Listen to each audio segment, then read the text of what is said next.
Hey, what is up, everybody? Welcome into my first live stream of 2025. So it is great to be back. And yeah, it's just really good to see you guys. I hope y'all are able to catch this live stream. I am streaming at 12:24 a.m. in Dallas. So, I mean, maybe a lot of people aren't up right now. Maybe some people come in to catch the stream, but I wanted to go ahead and get this out there. A lot of y'all are probably catching this later. Anyway, we are going to be talking about my top receivers for 2025. So, if you see anything in my rankings that you don't agree with and you're here in the live chat room, let me know what you think. I'm definitely always down for some feedback, and I want us to bounce ideas off each other this season so we can have a winning fantasy season. Anyways, I am going to be giving you guys my top wide receivers for 2025. And yeah, like I said, join the chat room, give me your input, and let's dominate. So my first receiver on my list is going to be Ja'Marr Chase. I think this is going to be like a lot of people's consensus 101. I mean, it's Ja'Marr Chase. He was a wide receiver one last season. He dominated in pretty much every vital wide receiver statistic, from receiving yards and, most importantly, yards after the catch. I mean, this dude is the biggest yards after the catch monster in all of fantasy. I just talked about that in my quarterback wide receiver stacks video. This is basically going to be a guy who gets you an unlimited ceiling for fantasy points, whether it be a season-long basis or a weekly basis. This dude is absolutely going to go off for you. And, you can easily pair him with Joe Burrow and have the best stack in all of fantasy football. He's money for best ball because of the weekly ceiling. I absolutely love this dude as the number one wide receiver going off the board. So let me know in the chat what you guys think. Hopefully you'd agree that Ja'Marr Chase is the number one, but he's going to be consensus 101s across the board. I mean, in underdog drafts, you pretty much have to have him. You pretty much have to have the 101 to get Ja'Marr Chase. He's going as the first pick almost every time. So, this is a guy that I definitely advise drafting, but there might be better draft values later on when you're talking about the best wide receiver values in round one. Guys like, Nico Collins, Malik Neighbors, Brian Thomas, they're going later. So those guys might be better draft values, but Ja'Marr Chase is the consensus 101, and we're going to be drafting him relentlessly this season every time we have the first pick in a draft. Next player on my list is going to be Justin Jefferson.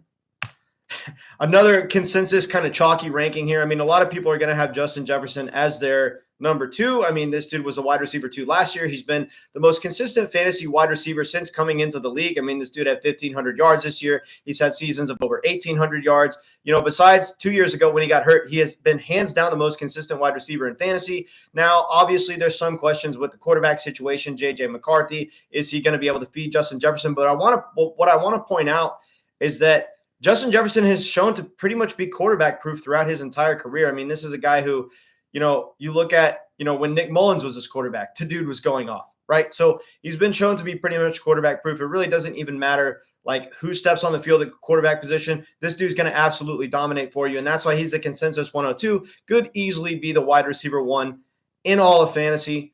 So yeah, we're going to be just drafting Justin Jefferson. The good thing about Justin Jefferson is you don't have to have the 101 to get him. You don't have to have the 102 to get him. A lot of times in underdog drafts, he's slipping to the 105, sometimes in rare cases even later. But I bet by the time the season starts, this guy's going to be going as like the number 2 or 3 overall pick. So in our drafts right now, in our early drafts, even though it's really not that early anymore, we want to be grabbing as much Justin Jefferson as possible. His draft value is absolutely through the roof. And dare I call him a steal, even though he's going as a fourth or fifth overall pick? He might be, because he definitely is one of those players who has a chance to exceed his ADP. Next player on my list is going to be CeeDee Lamb. Now, I am huge on the Cowboys offense this year. I mean, we're talking about guys like CeeDee Lamb. We're talking about guys like Javonte Williams. Jaden Blue is an okay depth piece. I'm not sure that Miles Sanders is going to do anything. I really don't advise drafting him, but the two main running backs in the backfield, Javonte and Jaden Blue, I think have some serious upside this season. In fact, the Cowboys bolstered the offensive line, so I think that's going to help CeeDee Lamb and the overall efficiency of the offense a lot this year. I mean, CeeDee Lamb was the wide receiver one in all of fantasy last time Dak Prescott was his quarterback. So, we're looking at a guy that literally last time his quarterback was healthy was the wide receiver one in all of fantasy. And that's what we can say when making a case about him over Justin Jefferson as well. CeeDee Lamb has been shown to be able to be the wide receiver one in all of fantasy with the quarterback that he has playing. And technically Justin Jefferson hasn't done anything with McCarthy yet because McCarthy hasn't played yet, right? But, the fact of the matter is you could really take either receiver over the other. You can make a case for both of them, and they're both, in my opinion, great draft values going off as, early to mid-round first-round picks. I still think that either player could be the best player, not just best receiver, but best player in all of fantasy. So the draft value for these guys is absolutely insane right now. I'm taking CeeDee Lamb as the number 3 receiver off the board just because the sample size with Justin Jefferson is just amazing. He's been good every year since coming into the league. So I'm going to be taking JJ over CeeDee Lamb, but it's very, very close. Next player on my list is going to be Puka Nacua. Now, obviously, Puka Nacua gets some target share competition with Davante Adams, but when you really look at this team, they hyper concentrate targets to their wide receivers, right? In fact, of every single offense in the NFL, they hyper concentrate their targets to their top receivers more so than any other team in the entire NFL. Even more so than the Bengals. I mean, this team, we saw it in the years with Cooper Kupp. We've seen it with Puka Nacua. Puka Nacua is averaging darn near 10 targets a game, before he went down with his injury last year. Or I'm talking about after he came back from his initial injury, and before the injury, he was averaging close to 10 targets a game. I mean, this dude's an absolute target monster. That was with Cooper Kupp. Now with the departure of Cooper Kupp, you've got to ask yourself, okay, what's going to happen as far as red zone targets? Is he going to get more red zone targets? Is he going to get less red zone targets? It's an interesting thing because Davante Adams can be such a dominant red zone target hog, but Cooper Kupp is also a dominant red zone target hog. So will the red zone targets go up for Puka Nacua this year? I certainly see that to be totally possible. And we know that he's going to get darn near 10 targets a game. So I think it's a really good thing to draft Puka Nacua in the mid to late round 1 territory because I think he could actually exceed his ADP this year. What's he going to do with Davante Adams remains to be seen, but I think these receivers are going to feed off of each other more than anything. I don't really necessarily think that Davante Adams is going to be a detriment to Puka Nacua whatsoever. I think it's going to improve the overall efficiency of the offense, and I think that Puka Nacua's touchdown upside goes up. So next player on my list is going to be Amon-Ra St. Brown. Now, I laugh when I see this dude slipping to the last pick in round 1. I mean, you could draft this dude as early as the 5th overall pick, and I wouldn't be mad at you. I mean, he was a wide receiver 3 in fantasy last year. Out of the sample size that we have over the past 3 years, this has been, besides Justin Jefferson, the most dominant fantasy wide receiver. He's actually been even better over the last 4 years. If you put the last 4 years together, he's technically been, right there with Ja'Marr Chase. I mean, there's been 2 years where Ja'Marr Chase has, exceeded Amon-Ra St. Brown, and there's been 2 years where Amon-Ra St. Brown has been a higher scoring wide receiver than Ja'Marr Chase. So, I mean, if you wanted to take Amon-Ra as the 5th or 6th overall pick, I wouldn't be mad at you whatsoever. This dude has an absolutely insane target share in one of the best offenses in the NFL. He's going to get close to 10 targets a game. Jameson Williams is not really a guy who's going to eat into his target share because J-Mo is a guy who only gets 5-6 targets a game. He's big play dependent. Amon-Ra is going to eat up all the underneath targets, all the targets over in the middle of the field, and he's going to get targeted heavily within the red zone. I love the Lions offense this season. I love Amon-Ra St. Brown, and you absolutely need to be drafting this dude as much as possible, considering the fact that he's going at the end of round 1. This dude is a massive steal. He has the upside to be a top 2 or 3 overall receiver in fantasy. There's even scenarios where he could be the wide receiver 1. So this dude is a massive steal. We're going to be drafting him as much as possible. Next player on my list is going to be Brian Thomas. Now, this dude just has insane athletic ability, right? 6'3", super fast. I made the massive mistake of overlooking Brian Thomas in underdog drafts last year, and it absolutely it was a huge detriment. It was bad. It was bad. It almost ruined my fantasy season. I mean, I actually missed out on him and Malik Neighbors. I wasn't looking closely enough into these rookie wide receivers. And when you look at Brian Thomas, everything makes sense, right? He's the wide receiver 1 in an offense that's very, very good. I mean, that can be very, very good. I'm not going to say they are very good, but they have the upside to be very good. We have Trevor Lawrence throwing the ball, and Trevor Lawrence is supposed to be a generational talent. So considering the fact that even though Trevor Lawrence missed pretty serious time last year, Brian Thomas still went off. He showed to be pretty much quarterback proof. This dude is going to be hyper concentrated in this offense. Coaches have already said they're going to be using him more and more. So this is a guy who could be averaging 10 targets a game in this offense. And he was already going off early in the season last year when only getting 6 or 7 targets a game. Look for this dude to absolutely explode this season. He has the upside to be top 3, 4 overall wide receiver. He's sometimes slipping to round 2 in underdog drafts. This dude is a great value. Everybody I've put on this board so far is a great value. Obviously Ja'Marr Chase, he's the 101, but still he could be the best player in fantasy. So Next player on my list is going to be Nico Collins. Now, Nico Collins over Malik Nabers, over, Garrett Wilson, A.J. Brown, other guys, here's the way I look at things, right? Nico Collins was the wide receiver 1 in fantasy before getting injured last year. And a lot of people forget that, right? Because his overall fantasy output at the end of the season wasn't anywhere near, top 8 territory because he missed so much freaking time. But if you look at the first 4 weeks of the season, this dude was exceeding Jamar Chase. He was exceeding Justin Jefferson. He was beating every other wide receiver in fantasy, and he was going off every single week. Now we lose Stephon Diggs in the offense. This is huge to me because Stephon Diggs can't be a red zone target hog. And now I look at a guy like Nico Collins, and he's going to get even more red zone targets. The upside for touchdowns goes up. We add, some receivers in the draft, and then obviously we added Christian Kirk to the offense. There's really no target share competition for Nico Collins whatsoever. This dude is going to get close to 10 targets a game. If he was a top 5 wide receiver in fantasy, wouldn't surprise me whatsoever. I absolutely love this dude this year. And going at the end of round 1, you can go ahead and smash Nico Collins. I love these early wide receiver picks. If you haven't noticed, there isn't one wide receiver that's going early in drafts that I don't like. That's why I think it's a very good strategy this year to go ahead and go back to, heavy wide receiver early in your fantasy drafts. Even though if you look at the trend of these underdog drafts, there's a lot of players, smashing the running back button early because running backs dominated so much this past year. But I think we're going to see a return to form at the wide receiver position. So I really do like all these top receivers.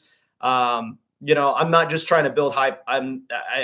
These guys are awesome, right? So next player on my list is going to be Tyreek Hill. Now, here's where I break consensus a little. I'm sorry. My bad. Next player on my list is going to be Malik Nabers. Now, Malik Nabers is a guy who comes out in his rookie season and was just absolutely dominant. He was a top 5 wide receiver in fantasy in his rookie season. And he did so in an offense that really wasn't even that good. He dominated with target share and explosive plays and having a massive week 17 and winning people a ton of money in best ball. This dude has a massively high weekly ceiling. We have what could be a quarterback upgrade this year. Obviously, they got Jackson Dart in the draft. It might be Russell Wilson starting. Either way, you figure it has to be an upgrade at quarterback. So by default, this dude's fantasy production's got to be a little bit better this year. You would think. So I think that Malik Nabers is going to be good. I think that the offense, drafting Scatterboo, adding some depth could be a better overall offense, is going to give Malik Nabers a little bit more touchdown upside. So I like Malik Nabers this season. And like every receiver I posted on here so far, I think he's a good draft value. If you guys haven't been able to tell, I am going to be smashing the wide receiver button early this year in drafts because I think all these guys are smash picks. Next player on my list is going to be Tyreek Hill. Now, here's what he is where I break consensus. I mean, I just do. This is a guy who I think is going to bounce back massively this year. I mean, obviously the Dolphins offense was absolutely terrible last season, but look, Tua missed 6 freaking games, right? 6 games. It's a huge chunk. He missed a third of the season, if not a little bit more than a third of the season. And Tyreek Hill was playing a large majority of the season with that wrist injury. He got the wrist injury. He got the surgery. He got it cleaned up this offseason. He's going to be 100% good to go by the start of the year. Based on the eye test, that this dude still has tons of speed and explosiveness. This dude is absolutely going to torch defenses this year. There's still no answer for him. And if you have him and Tua healthy with Devon Achane as a threat in the offense now too, this could go back to being the super high scoring offense that it was just 2 seasons ago. So it's amazing to me that people are writing off Tyreek Hill, that people are writing off the Dolphins offense just because of the most recent thing they saw was, the Dolphins not being good last year. Well, that was last year. Okay. You look at the larger sample size with Tyreek Hill. He's been an absolutely dominant wide receiver. 2 out of the 3 years on the Dolphins, he's had over 1,700 receiving yards. I'm going to go with the larger sample and the sample where, Tua and Tyreek Hill were both healthy and on the field. We need to smash the Tyreek Hill button. And he's falling around 3 in underdog drafts. My gosh, might be the best wide receiver value in the draft. Pretty much anybody that creates fantasy football content is telling you to avoid him. I'm probably the one person that's saying to smash the Tyreek Hill button. It might make me look like a fool by the end of the season, but it might make me look like a genius. We'll see. But I am going to be drafting Tyreek Hill in as many of my underdog drafts and redraft leagues and any fantasy league that I play in. Whatever format you're playing in, draft as much Tyreek Hill as possible. Next player on my list is going to be Marvin Harrison. Now, Marvin Harrison, obviously a slightly disappointing rookie year, but he still wasn't bad. Everybody, is acting like he just had the worst season ever. Now, did he meet expectations? No. He was slightly overshadowed by, all the other stud rookie wide receivers, Ladd McConkey, Brian Thomas, Malik Neighbors, they all had such unbelievable rookie seasons, and you got them at a better draft value because you didn't have to take them in the 1-2 turn. So everybody's talking about Marvin Harrison like he's the worst thing in the world. But look, the dude bulked up over the offseason. The dude is huge. He's fast enough. He's explosive enough. We know that he's a very talented wide receiver. He showed it in college. I think we're going to see a huge bounce back from Marvin Harrison this year. Kyler Murray is a slept-on quarterback as well. I love drafting the stack with Kyler Murray and Marvin Harrison Jr., so I don't know. I'm going to be taking as much Marvin Harrison as I possibly can this season. Next player on my list is going to be Garrett Wilson. And feel free to ask any questions you want, guys. You're not interrupting me. You can ask whatever fantasy questions you have, and I will give you my answer. Next player on my list is going to be Garrett Wilson. So this is a guy who has Justin Fields as his quarterback one. We saw what happened with DJ Moore, in the years with Justin Fields. Or really, it was 1 year with Justin Fields where DJ Moore went absolutely nuclear. And now Garrett Wilson, in my opinion, is the more talented wide receiver than DJ Moore. If you look at the overall profile, I think that Garrett Wilson is the better player. If DJ Moore can explode with Justin Fields as his quarterback, I think that Garrett Wilson can explode with Justin Fields as his guy. I really think that he can. Obviously, you're mainly drafting Justin Fields for the rushing upside, but I love getting the Garrett Wilson, Justin Fields stack. I think that Garrett Wilson's going to absolutely explode this year. He's been like just over 1,000 yards pretty much every single season since coming into the league. I think that this is a season where Garrett Wilson breaks out for 13, maybe 1,400 yards. I am going to be smashing Garrett Wilson in drafts. Next, and probably final player I'm talking about today is going to be A.J. Brown. We got a guy here who – it's A.J. Brown, right? We have a sample size large enough to tell us that this dude's an absolutely dominant fantasy wide receiver. What really happened to him last year is his target share went down. He was averaging just over 7 targets a game instead of closer to 10. And that was just the Saquon Barkley effect. I mean, Saquon Barkley came in and he became how this team ran their offense, and it worked very well for them. But I think we see A.J. Brown with some positive overall regression this year. I think the target share is going to go back up. I mean, they can only feed Saquon so much. The dude touched the ball like 350 times last year. They've got to tone down the Saquon volume a little bit if they want to keep him healthy. He is a year older. And if they want to keep Saquon on the field, they've got to tune down the rushing overall numbers and just how many times Saquon touches the ball, and just 350 touches in the season isn't going to work. I think that A.J. Brown is going to see some increased target share this year because they're going to have to pass the ball more. He's still clearly the wide receiver one in the offense, and massive touchdown upside playing for one of the best offenses in the entire NFL. Let me know what you guys think. I'm only going as deep as my top 12 today, but if you have any fantasy questions, I'm definitely willing to stick around and answer any fantasy football questions that you might have.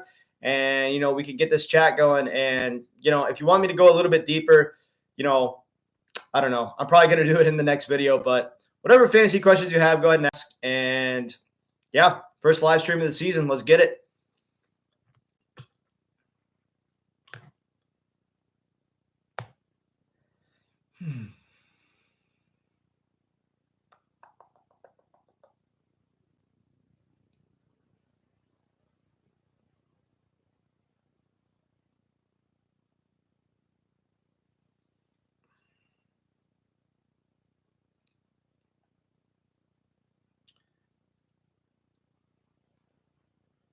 All right, y'all. I guess I'm going to be getting out of here. It was good live streaming.